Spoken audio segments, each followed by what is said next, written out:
we're going to dive right into applying spiritual accompaniment, not to different pastoral ministry situations, but rather different ages and stages of the spiritual life and the development of the human person. So this was a really fruitful conference last year. We're really excited to have our presenters back again this year. And we're going to start off with Father Scott Woods, who will share his experience of guiding high schoolers. Father, would you mind also leading us in prayer as you open up your conversation? So please join me in welcoming Father Scott.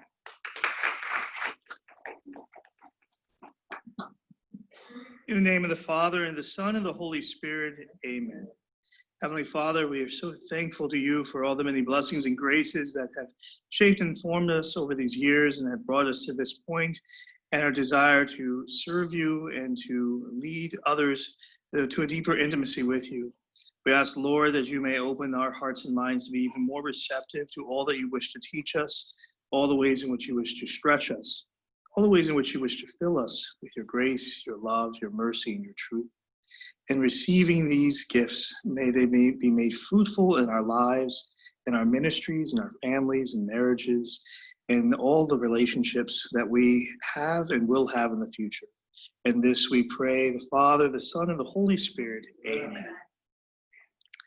My name is Father Scott Woods. I'm the pastor of St. Cecilia and St. Peter Claver Catholic Church down in St. Mary's City, St. Mary's County, Maryland, as well as chaplain of St. Mary's Ryken and St. Mary's High School and St. Mary's College, and assistant vocation director for the Archdiocese of Washington.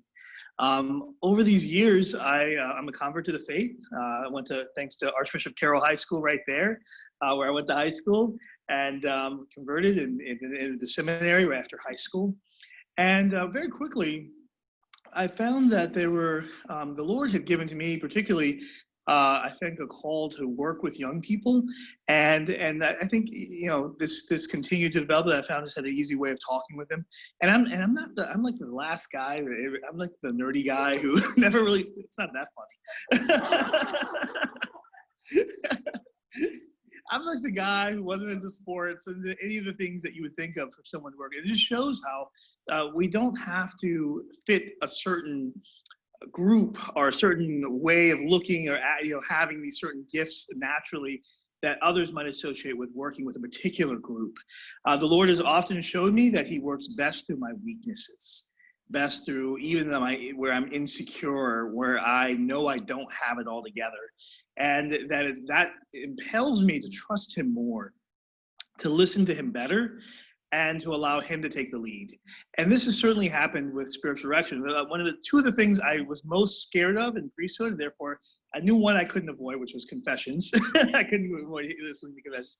But the other one was spiritual direction. I was determined never to be a spiritual director because that meant lots of listening, which I'm not good at, and concentrating. And then, of course, having really good advice, like a Yoda figure, to give back, which I just knew I wasn't that wise or smart. So I was determined I'm not going to be a spiritual director. Now, sometime later, of course, as you know, and hopefully have already even heard, I was relieved of that burden because that burden was not of the Lord. That would make me the center and not him. And that's what spiritual accompaniment is really about. Early on, I found that there were young people who, they definitely, all of them already have a desire for the Lord, a desire for they don't always know it, but they know there's something more. They just know there's something more, and they want that more, and they don't always know it's the Lord. But I saw that within, the Lord kind of gave me insights to see that within certain young people, and that I remember the first young man I saw, and this is year 2002, just ordained and not too long, and the Lord was putting it on my heart already to say to him, hey, what about spiritual direction? I thought, no way, this guy is a cool kid at school, he's never going to listen. But the Lord kept pushing. So sometimes we need to be really attentive, always be really attentive to what the Lord is saying. And I spoke to him and I said, would you be open to this thing called spiritual direction? And I explained what it was. I expected him to say, oh, that sounds stupid, no way. Instead, he was like, that sounds awesome, yes. And that began kind of a mutual journey on the spiritual direction because I had never been formally trained. Sadly, there was no program like this or Creighton or some of the other wonderful programs you heard about that can train. And so I had to kind of like feel my way through it with the help of my own spiritual director and reading a lot and number one, praying a lot. And I have to say, I just found that there were more and more young people who desired to have someone to listen. but not just to listen, but to help them to listen to him who is always speaking. And that's really what I felt called to over the years, and I started doing more and more in our youth group at St. John Neumann, and then eventually I got to Southern Maryland, and the high school, it was a lay teacher at the high school who said to me, these guys need spiritual direction. These guys and girls here need spiritual direction. Will you be open to doing that? And I was like, well, I come in occasionally and do a little bit, but I don't have much, that's a lot of time. But really spiritual accompaniment with young people, the great thing is, no, it's not a lot of time because they usually don't have a lot of time. And number two, it's not like you have to go at the beginning, at least very deep. But one of the things I found was that they just presenting to them like a coach. I said, I'm going to be your spiritual coach. I can't do stuff for you, but I can give you things to do that will open your heart and mind to the Lord. So very practical things, like I just gave them a plan of life, which is known the first thing. So, like a garden, a well-planned garden, then things grow, and you can recognize the weeds and pull them out early before they take over, right? And I kind of give those analogies like that would help them to understand what spiritual direction was. Also, a friendship. I talked to them about how I have this best friend who's Jesus Christ, who's changed my entire existence and wants to enter your life, and I'm going to be a bridge to help lead you to him. You're not going to become more and more dependent on me, but on him. And so don't look at me as the center. The goal is not that you spend the rest of your life coming to me as your spiritual director even, but more and more that I see you in this part of your life through the high school years, and you continue on with the Lord.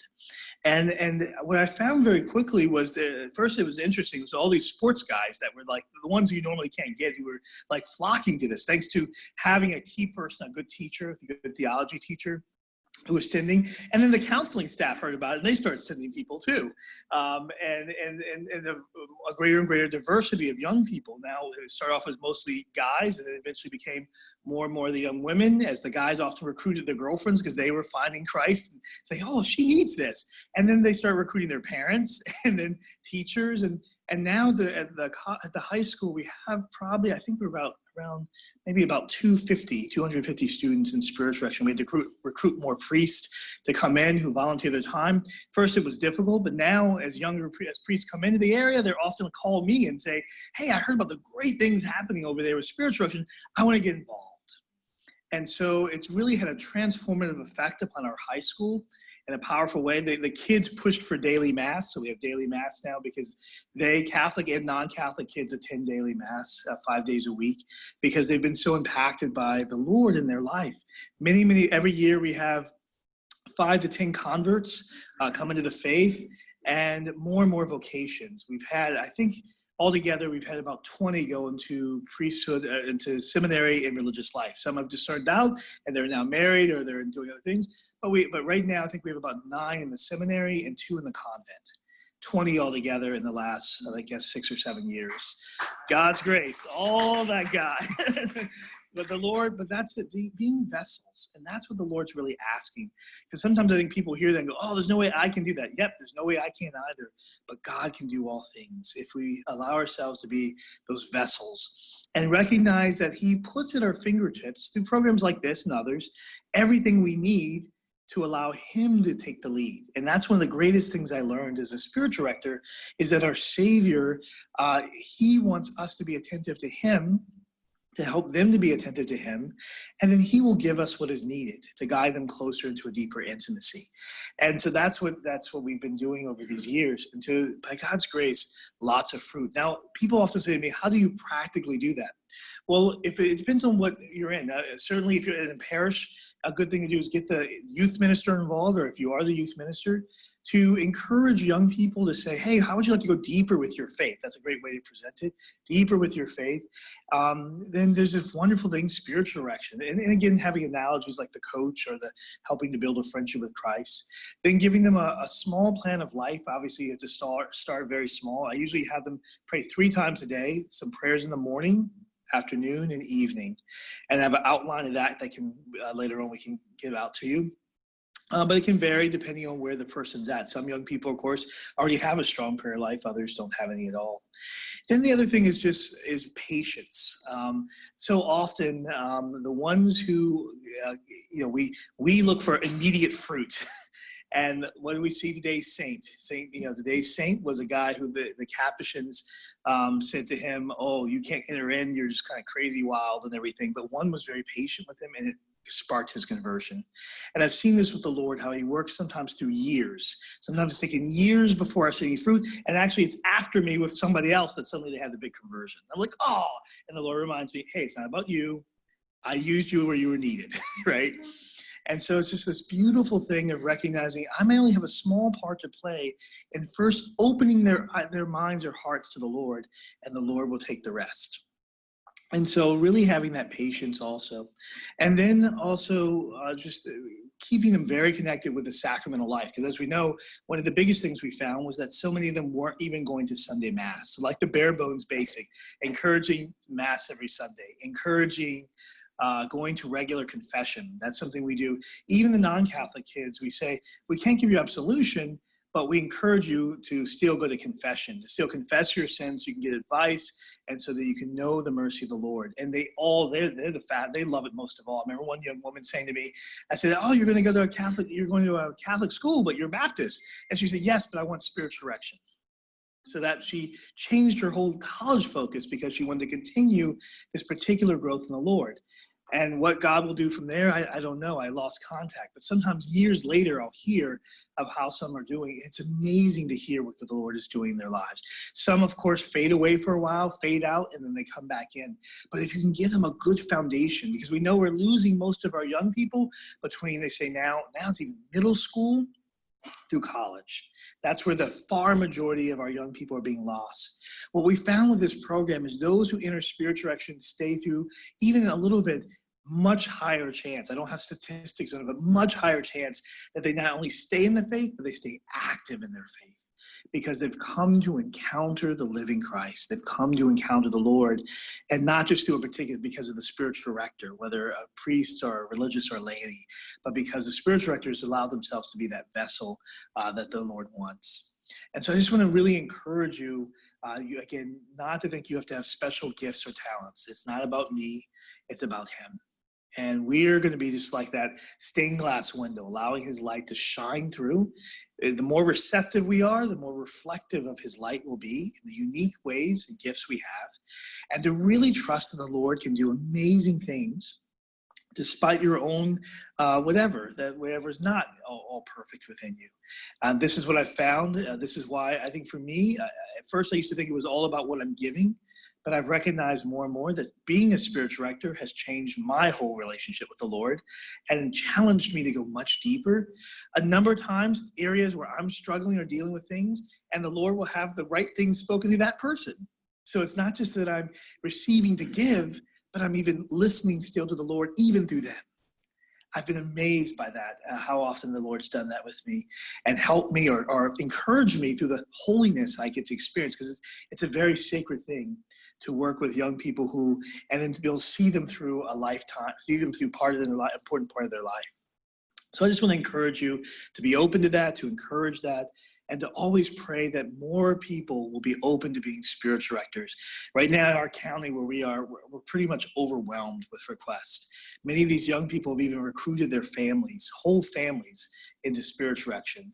Starting his Father Patrick Mullen's nephews started off at the age of 7. Two were in the seminary at one point. So you just never know how the Lord will use that. So thank you so much. And are there any questions that you may? Yes. Could you share some of the nuts and bolts of the high school setting and working with teenagers, and specifically, you have the students at Ryken come with what frequency, for what duration of time? Oh, yes. Where do you start in terms of an inventory, whether a person is Catholic or not Catholic? Very good. So every year in the fall, especially in the high school setting, I go to every single class, religion theology class, and I give a short presentation on spiritual direction, and starting off with why how it can help them, because that's what they're very narcissistic sometimes. And, why this can help you, why this is good for you. And I start off with just the reality of if I die tomorrow, where am I going to go? And do I know the living God? Do I have a relationship with God? And if I don't, how can I? and how this can help them, and why this can be good for them, even if they're not Catholic, even if they're not religious, even if they don't believe in God. We have atheists even who join because they recognize there's something missing, and they want to give God a chance. You can, and so what we do is we have a sheet that says, yes, I'm open to spiritual direction, sign me up. Not at this time. We always put not at this time because we're hoping that later on, which has happened a lot. I'm already have a spiritual director and I would like to change, and I'm Catholic or I'm not Catholic or I need sacraments. So we've gotten a lot of kids through confirmation who had missed it. We've gotten permission from a lot of pastors to prepare them for confirmation. So we put that sheet out and all that's collected by their teacher, and then the campus ministry helps by shuffling out. The theology teachers then often tell us things about, as much as they can, about the particular personalities sometimes. Sometimes they can recognize, oh, Father so-and-so will be perfect with this kid because they're atheists, and Father so-and-so is really good with atheists. Or this person's good with this type of personality, he's a little bit wilder, and he can handle this one better. So we try to fit even personalities, but not too much, because again, it's about the Holy Spirit's guidance. And so we try, and we always tell them if they want to switch at any point, that's fine, or if they want to drop out. So it's very free like that. And then the campus ministry, what they do is we have a person whose job it is, used to be the teacher who pushed me into this, who did it, but finally they actually hired, because there's so many students, someone whose main job is to work with spiritual direction. And they contact the priest, so we have priests in every week who then come in, and this can also be done with qualified, those laity who get trained, and arrange for when they can come in and times, and they work with the students' schedules. So the school administration has said during theology period, during lunch period, and then certain other teachers during their periods, we know we can pull students, have them come to campus ministry, where we always have rooms, offices with big windows and everything, so there's always proper adult supervision from outside that room, where they can meet with a priest for one-on-one spiritual direction. Usually it lasts about 20 minutes.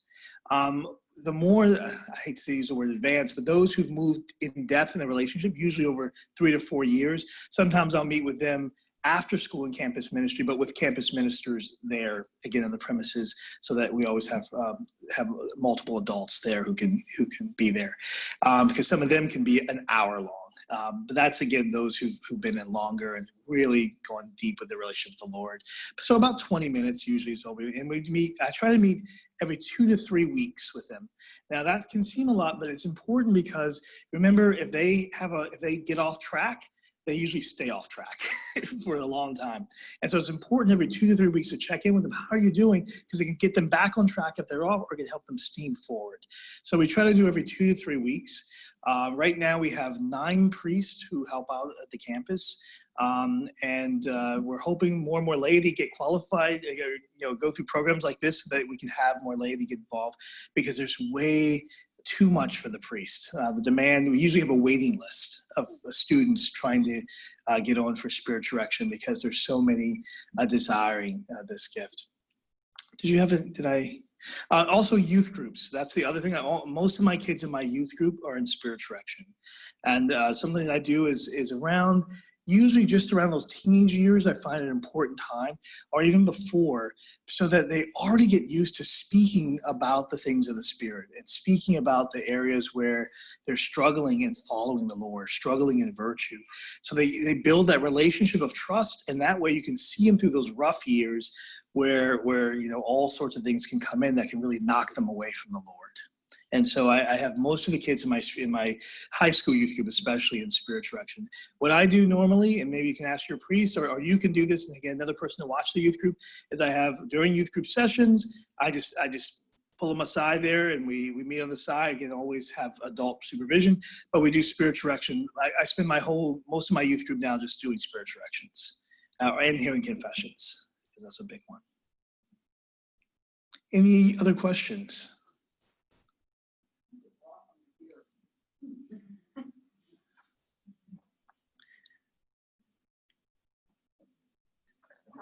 Yeah, sure. When you work with teens, a lot of times you really sell them on spiritual direction, and there's a lot of conversion that happens, especially with kids that maybe were never exposed to that in spiritual life. So how do you walk with a kid in high school right after that initial period of conversion? How do you encourage their growth? And sometimes maybe they'll struggle with discouragement or scrupulosity, or what things do you see after that first period of Yes, there it's really helping them to recognize, particularly I've seen how the Lord wants them to recognize how deeply He loves them, their own sonship or daughtership, that I am a child of God who is deeply loved, regardless of how much I might struggle with purity or how much I might struggle with my relationship with my parents, or how wounded I am from this or that.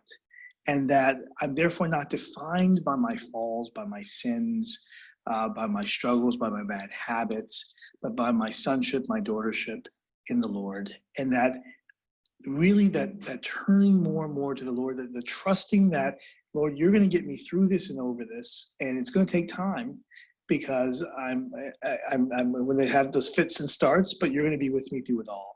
And so it's really getting them to trust in the Lord, because that's the thing. Too often, there can be eventually that, like you said, that scrupulosity or perfectionism. I'm either all perfect and holy and righteous and doing everything right, or I'm just the worst thing ever. And it's helping them see, no, virtue is found in the via media, the middle way, that I'm going to still struggle, but these struggles will eventually become even my strength, because God will use them as I learn to resist by His power and grace, not by my own, but cooperation with His grace. I will grow stronger in virtue, and I'll be able to help other people. And so this is the other thing too. We started, especially those who struggle, and particularly with holy purity, putting them with others who they can be companions on the journey to hey, you're going to be my supporter. When I struggle, one girl will call the other and say, hey, I'm struggling right now. Please let me pray for me. And we found that that's helped a lot with a number of them. And we also started doing Exodus 90 groups of young people who get together during Lent and before Lent into 90 days, and this is for the more advanced because it is pretty strong. But we let them take out the things that are too much for them, but working together, putting a brotherhood and sisterhoods together among the young people to work together to grow in virtue, and someone else you can talk to when you're struggling. Yeah. Certainly nothing breeds success like success. So I'm sure that comes into play. But can you speak to territorial parochialism? Like in terms of, so I think a lot of times an initiative starts up in a region or in a vicariate or a community, and you already know like which of your brother priests are going to be the hard ones to get over, because they don't want the school itself to be like the center of life. They want the parish to be the center of spiritual life and faith, and so the pushback just automatically happens. Can you speak to that? Have you had to deal with that, address that? Definitely insecure pastors. I'm the one that said it, don't worry. None of you said it, I said it. Insecure pastor, and it's definitely there, and I'm sure many of you have faced that even, or know that, because we especially with young people, we just have so few, and there is a tendency to worry about sometimes the school or a particular youth group program or something like that, taking away what we need to be the leaven in our parish for more. And the thing I've tried to do is, especially myself, work with brother priests to say, no, we're encouraging when we have kids who convert, or we connect with your parish, and we insist they go to their parish and that they stay connected with their parish. And what are the things I can do in my parish? How can I get involved with the ministries in my parish, or help encourage things for other youth in my parish? Even if I'm maybe, especially with youth group, maybe this parish doesn't have one, so I might go here, but I still go back on Sunday to my parish and say, hey, can I serve as an altar server or a lector, or what are the other ministries? And that's really important. But it is a continual difficulty. But I think in our area especially, I have to say, I think because they've seen that happen, the frustration and the fear that was initially there, because a lot of this was centered around my parishes and a couple of others and the school, but because they've seen that feedback, it's not what it was once before.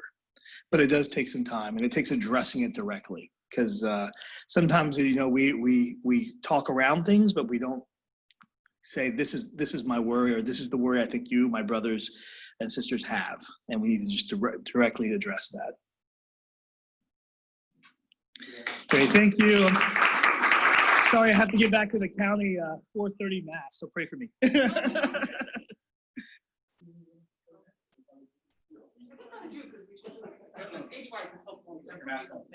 thank you. And just, can you use a question, just repeat the question. Okay, and what, I will see the questions? Oh, you mean from you? Okay, okay. Hello, I'm Father Jude DeAngelo. I'm a conventual Franciscan friar. I am the university chaplain here at Catholic University. I've been doing college ministry as of this month. It'll be 23 and a half years that I was starting my 23rd year. And it's a real privilege to walk with people in their late teens and early 20s and to accompany them as they discover the Lord in their life. I think it's important that for campus ministry and our chaplaincy, that it's different than their high school experience or their parish experience with a youth group or with campus ministry in their Catholic high school. I'm not faulting those two things because I think they're great, but I think what you have are young people that have a built-in bias if they're not on the inside of all of that, right? So they feel like, oh, that's just a special group, that's a clique, even though it's not, right? That's a clique, and I'm not going to have anything to do with it. So we fight that as they come through the door. And we keep telling them campus ministry is for everybody, that we are here to serve every student, regardless of where you are on your journey of faith, or if you've parked someplace off the journey, or you never got on the road, you know, that we're here. And I think that's really, for many of them, that's kind of shocking. Now, do people still accuse us in campus ministry and our student ministers of being a clique or whatever? Yeah, you have to fight that all the time, right? And you know, we certainly do that. On the campus, we have a number of ways that we accompany our students. Number one, our first line, if you will, our first group that's accompanying our students is our student ministers. And so we have student ministers who live in the residence halls with the people they minister to, and then we have what's called the house, which is an intentional community of upperclassmen who just work in the buildings that are first year freshmen, and they work with them the whole year. It's a little different now in the midst of COVID, because an important part of our ministry, their ministry, is going door to door and just knocking on the door. How you doing? What are you watching on you know, a group of guys may be watching a football game. Oh, can I come in? Can I watch that with you? No demands, not anything else. Maybe some information that they pass along, but for the most part, it's not about, you know, have you accepted Christ as your personal Lord and Savior? We don't go that way, and we're not Gideons. We don't hand out Bibles either. What we're trying to do is establish that human relationship, so that in modeling that, which is quite a struggle these days with not only COVID, but what we find is it's so hard to move our students away from their social media, right? They're comfortable with the people back home for the most part, unless they are already joined someplace on campus, like the football team or you know, one of the women's soccer team or something like that. Or they have established relationships from their high school, and several of them come together to campus. So it is trying to get people to live, literally live, in the place where they are. So that's going to present quite a challenge. We're trying to work on that all the time, and this year especially. How do we create that community? And that's something that is really valued on our campus, that idea of community. And it really is a hunger that young people have. Why? Because so much of their communication is over social media, right? It's that Instagram stuff and that Facebook, and although I'm told no self-respecting college person does Facebook anymore, you know, so it's Instagram and, you know, the Twitter, those kinds of things. Oh, TikTok, that's a new one. I will tell you this really quick story. So this young person came into confession. I'm not saying it's here, right? Not giving away a confession, but they came in and they said, well, you know, Father, I got on social media, and there's one social media that's like pretty bad. I can't remember which, I can't remember which one it is, but I mean, it's not a good one, right? And I didn't know what it was. And they said, well, you know, I got on this thing, and you know what happened, Father. First of all, I said, I don't know what you're talking about. So they explained it to me, right? I said, okay, got it, you know. So we are discussing in our campus ministry all these different social media. And I said, well, don't forget about whatever it was, right? And they all stopped and they looked at me and they said, how do you know what that is? I said, I learned in confession. So you're never too old to learn, right? But anyway, so, you know, you're trying to get them where they are, right? You're not trying to overwhelm a young person. What you're trying to do is get them to understand that there's more to life than social media, and that, you know, things like Instagram can be pretty bad, right? Through sexting and all that other stuff. So, and a big thing on college campuses, and unfortunately, it's not as uncommon as it is for as it was for women, but now it is pretty common for women and for men, and that's pornography. So I mean, that sometimes is what brings a young person to say, hey, can I see you? Because they're struggling with it, right? They don't want it in their life anymore. Most of them were introduced to it without their knowledge of what this was at a very young age. And so that's what might be the door into campus ministry and into spiritual direction, or just some type of spiritual counseling. So I have an interesting approach to that after all these years. I try to move them away from trying to deal with that, right? Because the more they try this Sunday's gospel, the more they try to pull out those weeds, right? Or, you know, they're pulling out the wheat as well. And so what I try to do is get them to think about other areas of their life where God wants to touch their life. And in doing that, right, they begin to realize that this is not the definition of who they are. They are not this terrible person because they got sucked into this pornography thing. And I think that's really important at the college level, because it's so easy to, you know, it's a generation of perfectionists. It's also a generation of, you know, mom and dad, you know, really playing a part of their life that no other generation had, right?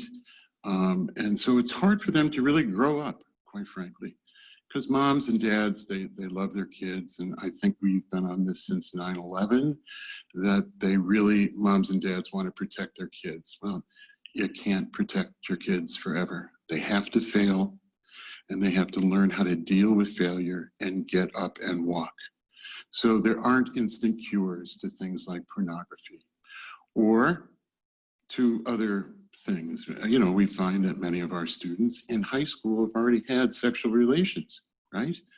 And so, you know, when they come in and they start talking about these things, it's really important that, you know, you don't blink an eye, you don't like, oh my gosh, you know, that you accept where they are and you talk them through it, right? And then you say, you know, God has so much more for you. God wants so much more for you. And he just loves you through and through. And that's a hard thing for them to get into their heads. Isn't it for every human being, right? How can God love me, right? But he does, and you can't change it. That's the other thing I really try to hone in on them. You can't change it, that fact. We'll get the kids that'll come in and somehow they're connected to the church. This generation loves to make themselves useful and volunteer. And so that's one way you bring them into the fold, right? Through community service or community engagement. And I've had conversations with our students, who are there, and I don't see them in church. And I say, do you go to the Basilica? I know they don't go to the Basilica, right? And, and they'll say, no, Father, I really don't believe in God. I said, well, that's okay. You don't need to believe in God. You just thank God that he believes in you, right? Or otherwise you wouldn't be here. And they Catholic propaganda. But you get that into their brain. You get that into their brain. And you'd be surprised. I've had, kids that, for whatever reason, they don't practice their faith. Something important happens in their life, a breakup, a death of a classmate. And we just had that in our campus, a young alum. And at his memorial mass, there were 2 or 3 students who I know struggle with belief, who came to receive Holy Communion. Now, did they go to confession? I don't know, but I wasn't going to ask them. There they were receiving, the body of Christ. And so God will deal with that. Our job is to always be there for them, to provide for them. Personal accompaniment is also big with our RCIA program. And don't underestimate that is a great grace and a real accompaniment of young people. Secondly, we have these different groups for men and women. Knights of Columbus is very big on our campus, and it's a good way for men to bond in fraternity and then do something for the community at large. I think groups that tend to become insular on themselves, they don't appeal to people, right? The other thing is we're trying to get all of our students to realize it isn't just about you and God. It's about God and the community of faith. You're a member of the body of Christ. So when a student says to me, well, I don't get to Mass that often, I say, we're poor because you're not there.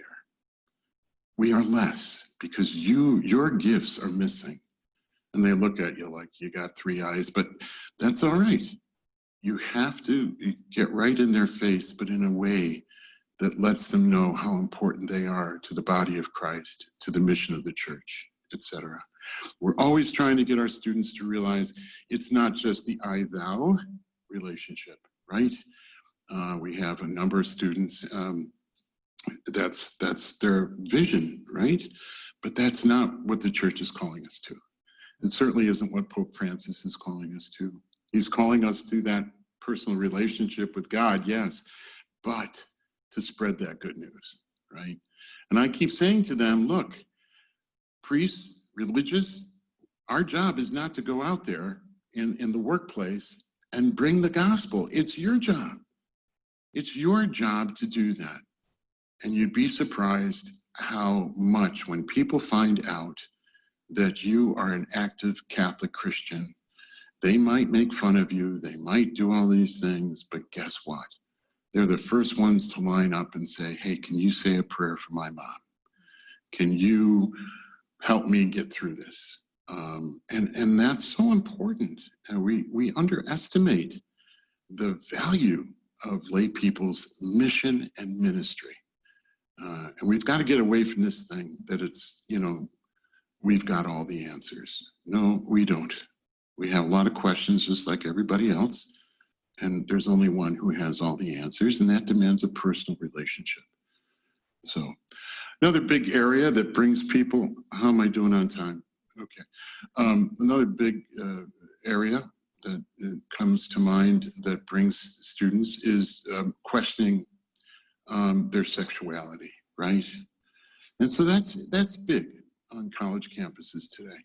And partially because, I personally believe, partially because it's the society, it's the question, you know, that people want to be different as much as they want to be a part of the group.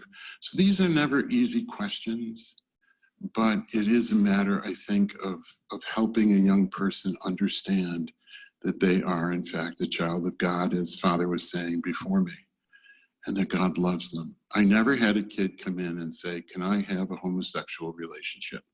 They've never asked my permission, right? Okay? They have on the other side, by the way, and it's like, no, you know. Do they listen? No. This is the girl for me, Father. This is the one. We're going to get married after college. And I think, no, you're not. But and sure enough, 6 months later, the kid's back in my office, weeping and wailing, right? They broke up with me. Oh, okay. You know, I never say I told you so, because you don't want to do that. But it's like, yeah, I knew that was kind of happening. Well, how'd you know that? I said, it's called human nature. I've been around for a while. You know, I didn't get bald when I was born. You know, I had a full head of hair. So, you know, you have to kind of go with them. One thing about spiritual direction and college age kids, you have a lot of college age kids who are nervous about counseling, right? Which is where they need to be. They need to be in counseling, right? And they come, I don't want to go to a counselor. My mom and dad said, go talk to the priest, get into spiritual direction. So we talk a little bit about that, right? And I try to always say, well, I think you need both, right? You really need both. Grace builds on nature. And so you really have to think about that. I also work with our counseling center. And by that, I mean, when a student is dealing with obsessive compulsive behaviors and they've gone to the counseling center, they're surprised that I'm also dealing with it when the young person is coming to reconciliation or spiritual direction. So when the student signs off that both of us can talk to each other, it's amazing the progress that can be made. And really it's, I mean, many of the counselors who are not Catholic are like, there really is something, you recognize obsessive compulsive behavior? Yes, I said that's why the holy water founts are empty in our church, right? You know? So yeah, we work together for that young person and we help them do their very best. So it's always, let's really work on that relationship with Christ Jesus, but not just for yourself. It's not just for yourself, it's for the world. It's for you to go forth and proclaim the good news. So it's a privilege, as I said at the beginning, to accompany young people. We do it any number of ways on campus. And it is walking side by side with them. You know, we do have a group of young people. They're not a recognized organization that, you know, are LGBTQ. I go and I talk to them every year. I've given retreats for them, right? But I've been very focused in those retreats. I'm not going in and saying, this is what the church teaches and you're not living up to it, right? They know they're not living up to what the church teaches. But we have to get them in the door and then Christ will work on them. He's never finished with any of us yet. And that's the other powerful thing. That's the biggest tool in the toolbox for spiritual direction. Christ is never done with us, including me, right? And that's what is so freeing, I think, to be able to journey with another human being. Okay? Questions? Yes? How have you adapted during COVID, you and your team, and how are you trying to cultivate this method of accompaniment even while at a distance? So we got involved with Culture of Encounter. It's a program in 5 sessions. It's mostly for parishes, but you can adapt it. And the USCCB is behind that particular thing, program. And so we've been doing that with our student ministers because they can't get out, but helping them to spiritually prepare for their ministry. It's in 5 sessions. We've adopted it. Another great thing is the Chosen, right? It's those little vignettes that I don't know how to do it, but they pull out little vignettes of the actors. So one of the big ones was Peter casting the net, and then leave me, Lord, for I'm a sinful man. So that was used as as part of our program for them. It's probably one of the best I've seen. Only seen snippets, but Chosen, I believe it's on YouTube. Isn't that correct? Yeah, there's an app. Oh, there's an app. I know what an app is. All right. Yes. So that's one way, and we're trying to develop. We do renew on our campus. So how are we going to do that? We're thinking floor by floor. On a college campus, if you're using the same bathroom on the college campus, then you're considered a family, right? And so we're going to go family by family for renew, right? Socially distant, all those things that are important. We are taking that very, very seriously on our campus. And those are the things we're trying to adapt.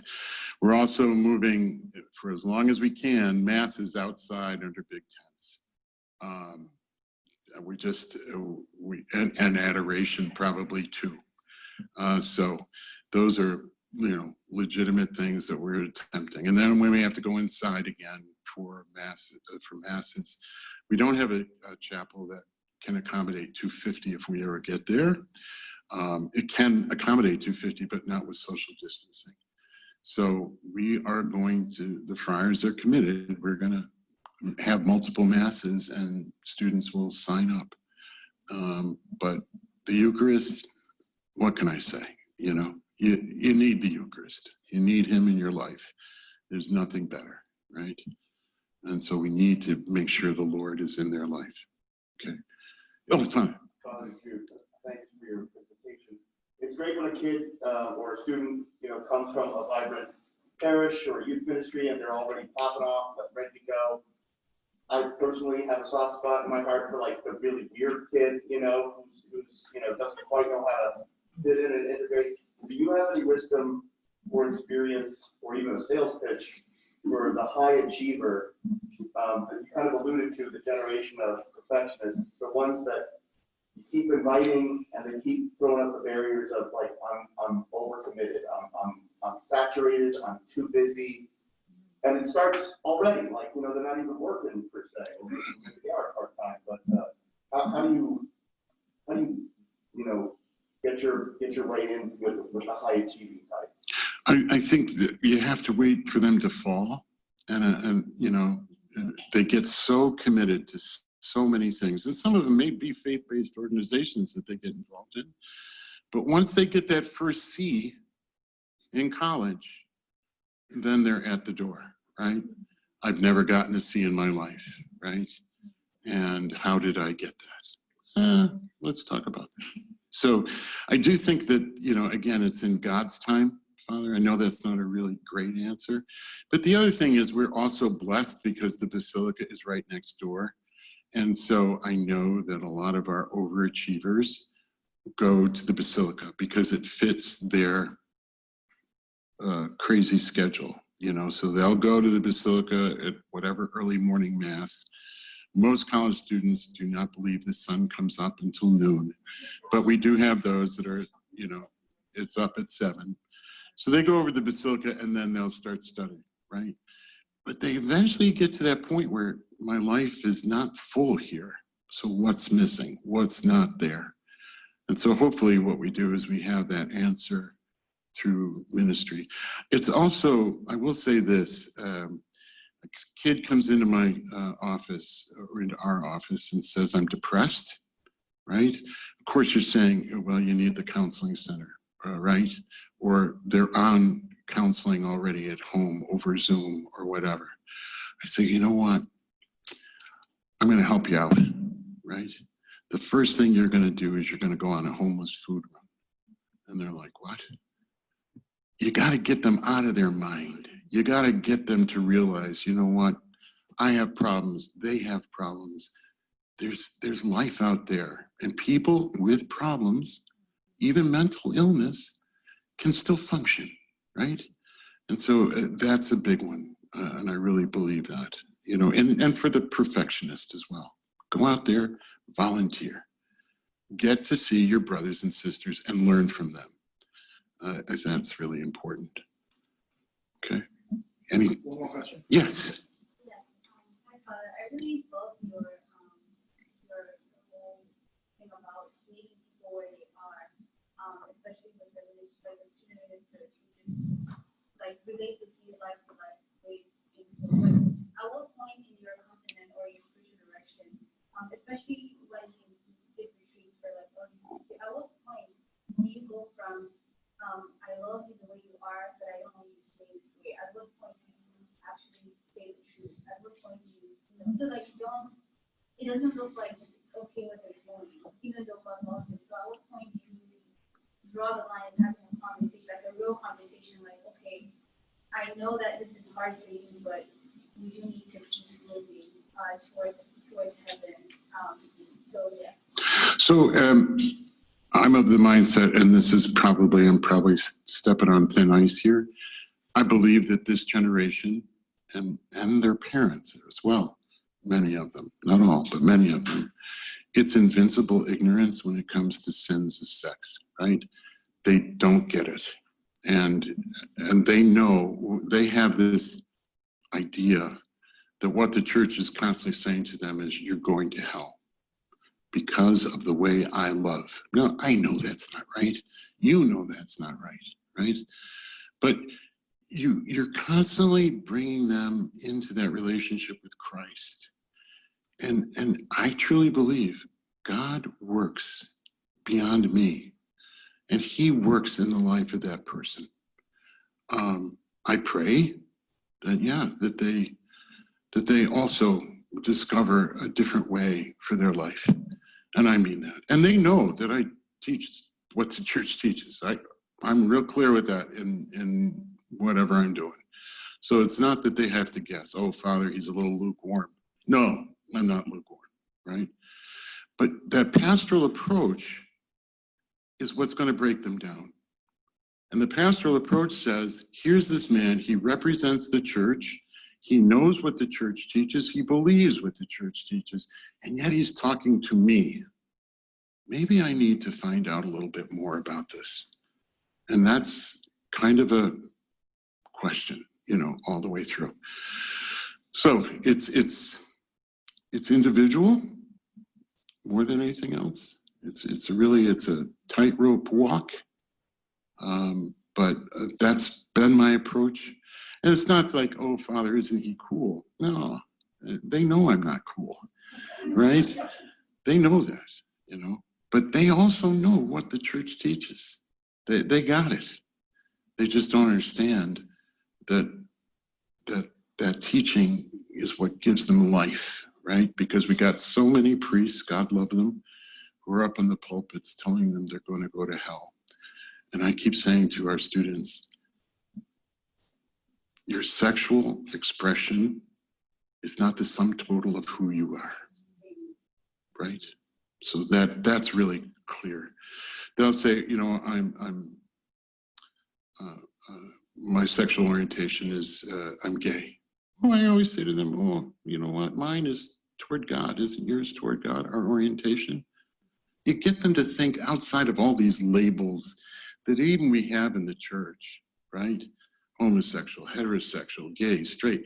Those labels with this generation don't mean a lot, right? Except when they have that community that's missing here, right? And so they go out there. So I'm not trying to bypass your your question. I hope you understand that.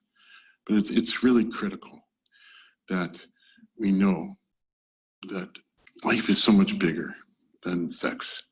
And when we can turn somebody onto that and the power of Christ to make those changes, I have every hope that the Lord is going to work his miracle in that life, in my life, etc. Okay? Okay? All right.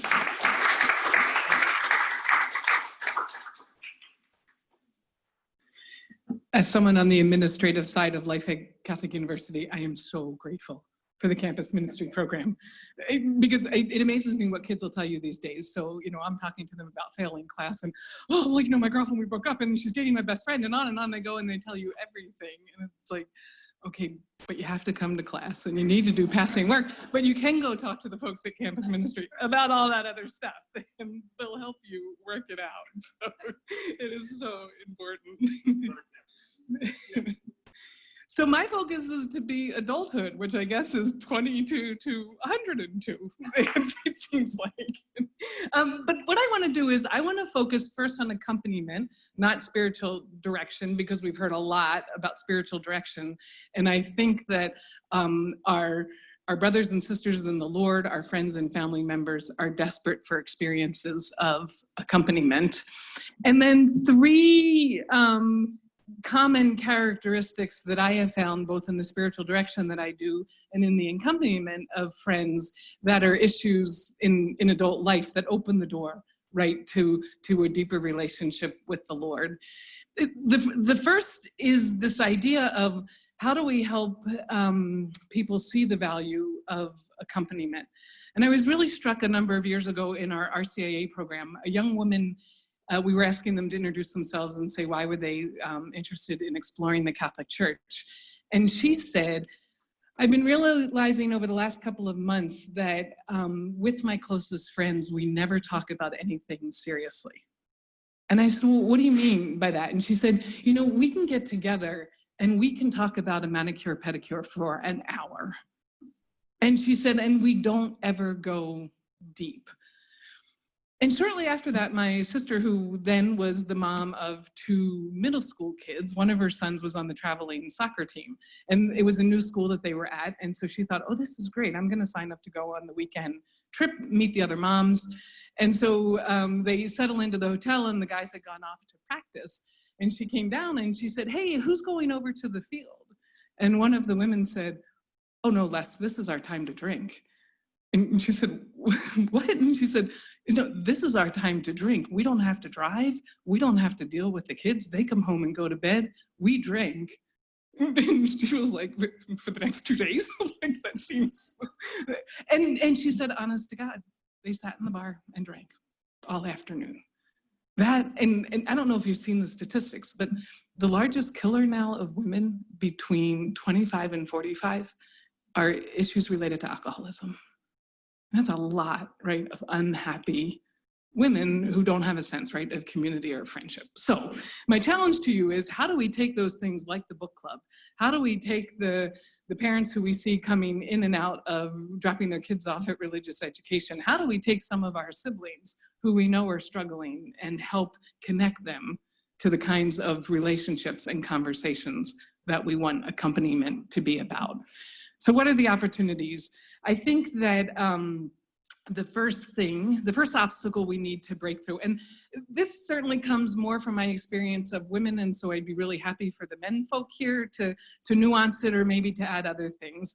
But the first one is, so many people think that growing in their faith is a luxury that they can't afford, that they don't have time to do the retreat, that they don't have time to build time in the Blessed Sacrament Chapel into their day, that they don't have time to sign up for that book club during Lent at the parish. And women in particular, right, you hear a lot of the same things about making time to go to the gym, right, or making time to go to a book group. They're so quick to say, well, all the kids need to be fed and my husband needs to have the time to know that he's going to be the one in charge, or we're going to get a babysitter. And there's all these so it seems exhausting just to get everything in place to be able to go do that. And I was on a board one time with a man who worked for a PR firm on Madison Avenue. And I said, you know, I feel like so many Catholics think that growing in their faith is a luxury. And you sell luxury goods, and how do you do that? And he started to laugh, and he said, well, the thing about selling luxury goods is they don't need them. It's like there's not a lot of luxury goods out there that you need. And he said, so what sells them is the perception of the lifestyle that goes along with the Mercedes-Benz or the $1,000 purse or the $500 shoes. And I got to thinking about that, and I thought, what do we hear so often? I bet with the kids who come to you for the first time in campus ministry or people who come to RCIA, I'm really impressed by what my neighbor or my coworker or the kid down the hall, I'm impressed with the way they approach life. They seem to have something that I don't. And so it's helping them make the connection between what they may be struggling with and what a deeper relationship with the Lord, or learning how to pray, or being part of a spiritual book club will do for them is something they actually need, that it's not a luxury. And so helping them to begin to make those small steps toward finding time to give the priority, right, to growing in the faith. And it's small steps. I remember Cardinal World telling a great story that he was doing a presentation for a group of businessmen. And one of them said that during Lent, they made the commitment that they were going to go to daily mass. And he was really upset because it was the third week of Lent. He had gotten to mass like 2 or 3 times. And the Cardinal said to him, given your life and given your day, maybe it would have been better to say, this Lent, I'm going to go to mass 1 day a week. And next Lent, I'm going to go to mass 2 days a week. And he said, you know what? 7 Lents from now, you'll probably be going to mass 4 or 5 days a week. And that's terrific, right? So how can we help people first break through that sense that their growing in the faith isn't important in all the things that they have to do, or isn't something they can treat themselves to or allow themselves? Now, the flip side of that is, how do we at parishes make things flexible and more available? So I think one of the reasons that men's groups have become so popular and such a place of many parish ministries is because most of them meet between 5:30 and 7 a.m. on Saturday morning, because it's a time in a man's life that is normally the commuting time, right? And it's before soccer practice and swim practice or grocery shopping. And so it's the sweet spot in his day that makes it easier. And so I think we have to think about, sometimes when we're offering things, what makes it easier for someone to allow themselves what they perceive as a luxury, but is actually a need. So that's the first. The faith is not, growing in your faith is not a luxury. The second one is, how can we help people see the grace in the life that they have? And when you move into adulthood, right, life begins, you begin to realize that you might not meet all of your dreams, and things happen that you would never expect, right? And so many times, either they're quick to blame God, or they feel like all of a sudden God has deserted them, or they're just trying to make sense of the life that they have versus the life they were hoping for, or the life that doesn't seem to be unfolding. So where do you find the grace and the gratitude and the gifts, given the situation you find yourself in now? And where do they see God breaking in and absolutely present, and also knowing that God being the first person to know that maybe it isn't what you hoped for? In a place like Washington, D.C., one of the groups I think of are women who are moving into their mid-30s and early 40s and would love to be married and are not. And we could do a whole other workshop on marriage today, right? And commitment. And so there are a tremendous number of faithful Catholic women, right, who are trying to figure out, well, what is the Lord asking of me, and what can life look like if in fact I'm not going to marry or have children? So that group is kind of near and dear to my heart, because I think that particularly in a city like this, they just seem to get caught between whatever's going on with young men and marriage and commitment. So that's the second one. How do they see the grace in the life that they're living now, even if it's not the life that they were hoping for? And what might the Lord be calling them to? And then the third one, of course, is spouses and children and their activity or inactivity in the faith. I think the relationship with the spouse is so important because as one begins to become more on fire with the faith, of course, the enthusiasm, you want the other to be right there with you. And as Father Scott said, and as Father Jude said, that's the work of the Lord and the Holy Spirit, right? And so they may not be as on fire as you are, and they may not feel comfortable going to adoration where you're really hungering for adoration. And so how do you help people balance that enthusiasm, that fervor, particularly with their spouse who may be at a different place? Both, how do you help not changing who you are or who you think you're becoming, and how can you invite them to be more involved, but also give them the space and the freedom they need to be able to grow in love of the Lord in the way that the Lord has in mind for them. And then with kids, it always amazes me that sometimes for many parents, they feel like if the kids are no longer interested, you shouldn't talk about it anymore. And that's just crazy, right? Because in most cases, the kids respect their parents' faith, even if they don't think they want to choose it now or they think it's a little over the top. And so how do you help them say, no, keep giving that witness to your kids, keep being who you are, keep keeping the rules that you would like to see in the household when your adult children are visiting, and talk to them about what you're reading. Talk to them about that homily you heard on Sunday, because it gets filed away in some way, shape, and form, but it also shows them that this is really important to you, that it makes a difference in your life, that you're in a relationship with the Lord, and that you're a practicing Catholic who takes full advantage of what the church has to offer.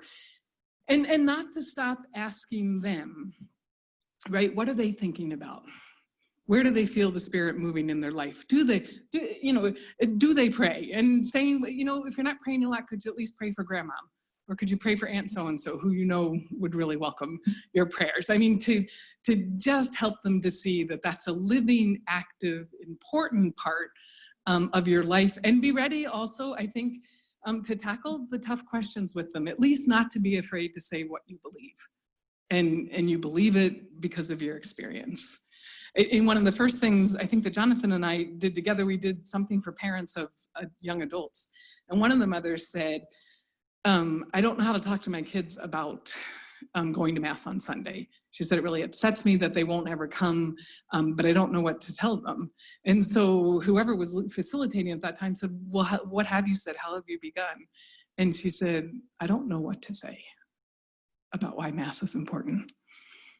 I mean, kids see that, right? And so helping people have the conversations, right? Why, helping them engage with, well, why is Mass important? Because it is. Whenever you see those studies about Catholics' understanding of the real presence, I always want to see how the question was asked. Because I will agree that Catholics aren't so good necessarily at being able to explain something that's been important to them their whole lives, because it's always been there. And they've always believed that Jesus was present in the real presence. And maybe they haven't talked about how Jesus is present in the Eucharist. Maybe they've never really had to think about it. They just know it. But we need words, right? And particularly our young people need words to hear us be able to explain those things to them. And then, so those are the three core things. But the other piece that I think is really important for us today is to recognize that a lot of people who write in the area of spiritual theology are saying that there's a fourth age to the spiritual life. And the fourth age begins around the time that someone retires.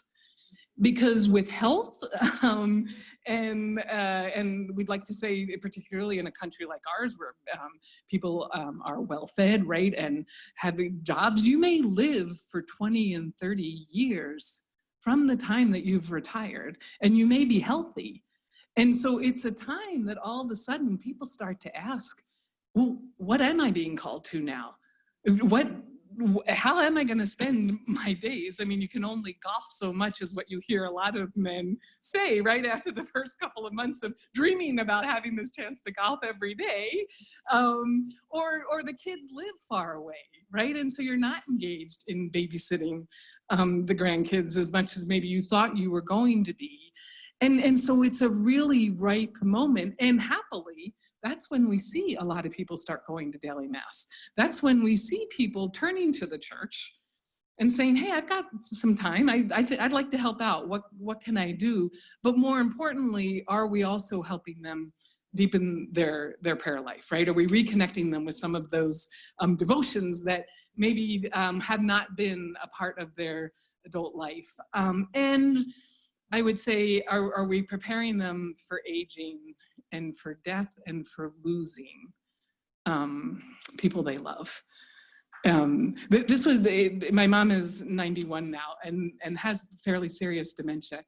And it's been interesting for we 9 kids to recognize that she talks much more now about her mother and father and siblings than she does about us.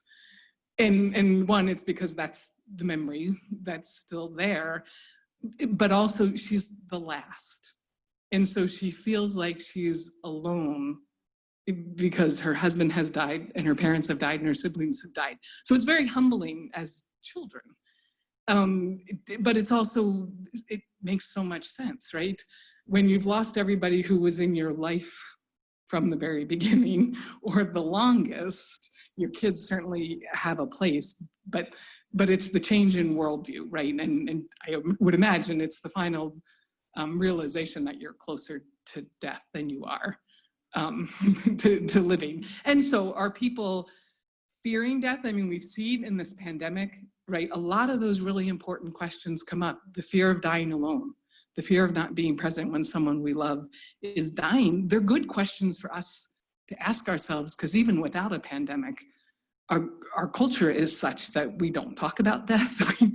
We think we can't accompany someone.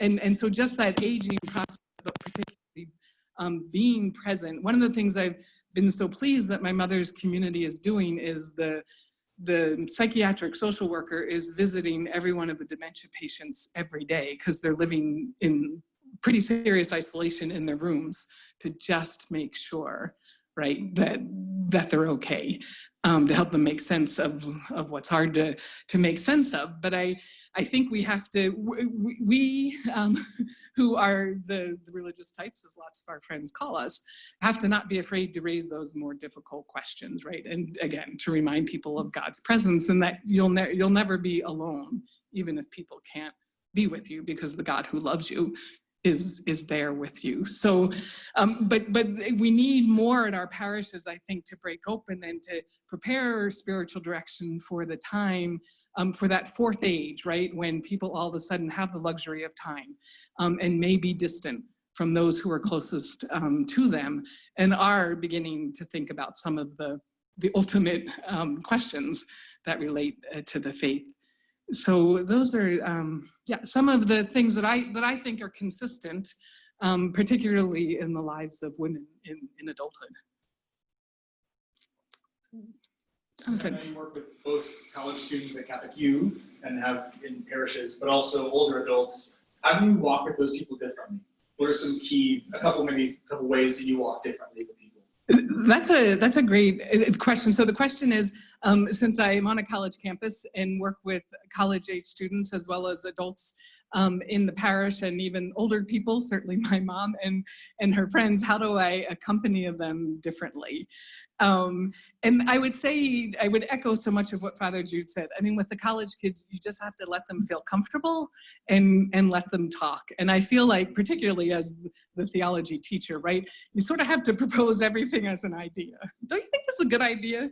Isn't it interesting to think about God this way, right? And give them a chance, one, to know that they can ask you anything, right? They're free to be able to express their opinion, and I think to let them know that they're loved, right? That you really do care about them as a person. Our classes at Catholic are not so big that you can't get to know the kids, which is super helpful. I read advice on teaching, which was, even no matter the size of the class, find some way to know their names, because that's hugely important, that they have a sense that you know their name.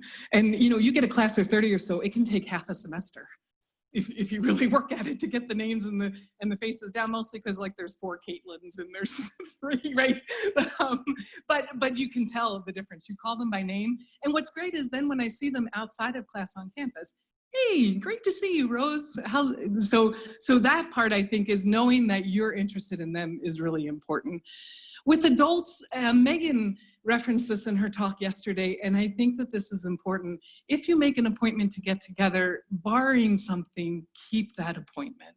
I mean, it's so easy for us to say we're too busy and we don't have time, and to show people that this relationship is important and we can find the time to do it, even if it isn't as much time as we need. And you can prod adults with the harder questions, right? I mean, I think it's really important to challenge them. So my sister Leslie, she's actually a great evangelist in her own way. So there was a sleepover, same group of little boys, and the person hosting the sleepover, the family, were Catholic.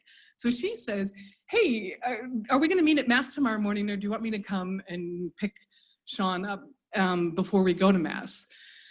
And the mother kind of squared, I'm just like, Les, we're not really going to Mass much anymore. And Leslie said, I'm sorry to hear that. Why? And she said, well, with the sex abuse crisis, it's just not good. And they had nothing in their parish or even the parishes nearby. So my sister says, so I guess they're not watching college football anymore either because of Penn State. I was like, you go, Les. And she said, Father's really terrific and they've got a lot of good stuff going on for kids. But I mean, how are we brave enough, right, sometimes to push back with our friends and to hold the accountability, right? Because I think a lot like teenagers sometimes, particularly if they know they're doing something they shouldn't, they want you to affirm it's okay. They want you to affirm they're all of a sudden really finding this other guy they work with cute, right? Or finding reasons to go out for drinks after work instead of heading home. And if you know that that's heading into a danger territory, being brave enough to say it, and to say it with love, and to say, I'd like to help you with what it is that's going on. And then I think with older people, again, I think the being present to them, like 100% present, because they're not on their phones and talking to you at the same time and looking at TV. And so I think giving them the sense that in this moment, talking with them is what's most important to you. And making sure, for some of them particularly who may live alone, really looking to include them in group activities. I remember when I worked for an organization in which we planned retreats, and we wanted the retreats to be silent because we wanted to give people the experience of silence. And a number of the folks stepped up and said, I live alone, it's always silent. I would love to talk at meals. So it's like, how true is that? So let's have a space for those who want to talk over meals, and let's have a space for the retreatants who want to be silent, because it's different in different people's lives. So I think knowing the context, right, of where you're meeting the person at is really important.